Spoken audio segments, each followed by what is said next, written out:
ഓ എന്തെങ്കിലുമൊക്കെ ഒന്ന് കഴിപ്പിച്ചെടുക്കാൻ പെടുന്ന പാട്. തുടക്കത്തിലൊക്കെ എന്ത് കൊടുത്താലും മുഴുവനും കഴിച്ചു തീർക്കുന്ന കുഞ്ഞായിരുന്നു. ഇപ്പം 2-3 വക കഴിക്കുമ്പോഴേ ഓക്കാനിച്ച് കാണിക്കും. കുഞ്ഞിനിപ്പോൾ 11 മാസമായിട്ടുണ്ടേ. അവൾ ഒരു ദിവസം എന്തൊക്കെ ഫുഡാണ് കഴിക്കുന്നതെന്ന് നോക്കിയാലോ. രാവിലെ 7:30-8 മണിയൊക്കെ ആയപ്പോഴേക്കും ഒരു മുട്ട ചിക്കി കൊടുത്തിട്ടുണ്ടായിരുന്നു. കുഞ്ഞ് തനിയെ പെറുക്കി കഴിക്കാനൊക്കെ പഠിച്ചു വരുന്നുണ്ടേ. അതുകൊണ്ട് അങ്ങനെയാണ് ഞാൻ കൊടുക്കാറുള്ളത്. പക്ഷേ മുട്ടയുടെ പകുതി പോലും വയറ്റിലെത്തത്തില്ലെന്നുള്ള ഒറ്റ കുഴപ്പമേ ഉള്ളൂ. ഒരു 10 മണിയൊക്കെ ആയപ്പോൾ റാഗിയും ഈന്തപ്പഴവും കൂടെ ചേർത്തിട്ട് ലൂസാക്കി ഒരു കുറുക്ക് കൊടുത്തിട്ടുണ്ടായിരുന്നു. ഇത് ഓരോ ദിവസവും വേറെ വേറെ രീതിയിലാണ് കൊടുക്കാറുള്ളത്. അതും കുറച്ചൊക്കെ കുടിച്ചു. ബാക്കി അവൾ ഡ്രസ്സിലെല്ലാം ആക്കിയിട്ടുണ്ടായിരുന്നു.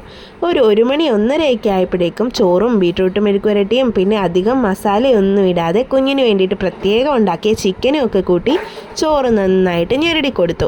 4-5 പല്ലൊക്കെ വന്നിട്ടുള്ളത് കൊണ്ടാണോ എന്നറിയില്ല, ഒരുപാട് ഉടച്ചു കൊടുക്കുന്നത് ഇപ്പോൾ അവൾക്ക് തീരെ ഇഷ്ടമല്ല. ചവച്ച് കഴിക്കുന്നതാണ് അവൾക്കിഷ്ടം.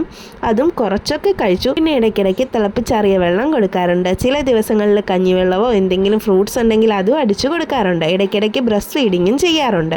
പിന്നെ വൈകിട്ട് ഒരു 5 മണിയൊക്കെ ആയപ്പോൾ പയർ പുഴുങ്ങി നന്നായിട്ട് ഉടച്ചു കൊടുത്തിട്ടുണ്ടായിരുന്നു. ഇന്നത്തെ ദിവസം ആകെക്കൂടെ മുഴുവൻ കഴിച്ചത് ഇത് മാത്രമാണ്.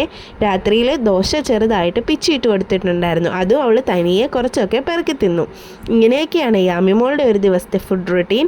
എല്ലാ ദിവസവും ഒരുപോലെയൊന്നും അല്ല കേട്ടോ കൊടുക്കുന്നത്. യാമിമോൾ കൊടുക്കുന്ന ഫുഡിൻ്റെ എല്ലാം വീഡിയോ ചാനലിൽ അപ്ലോഡ് ചെയ്തിട്ടുണ്ട്. വീഡിയോസ് കണ്ട് ഇഷ്ടമായാൽ കുഞ്ഞുമക്കളുള്ള നിങ്ങളുടെ പ്രിയപ്പെട്ടവർ കൂടി ഒന്ന് ഷെയർ ചെയ്ത് കൊടുക്കണേ.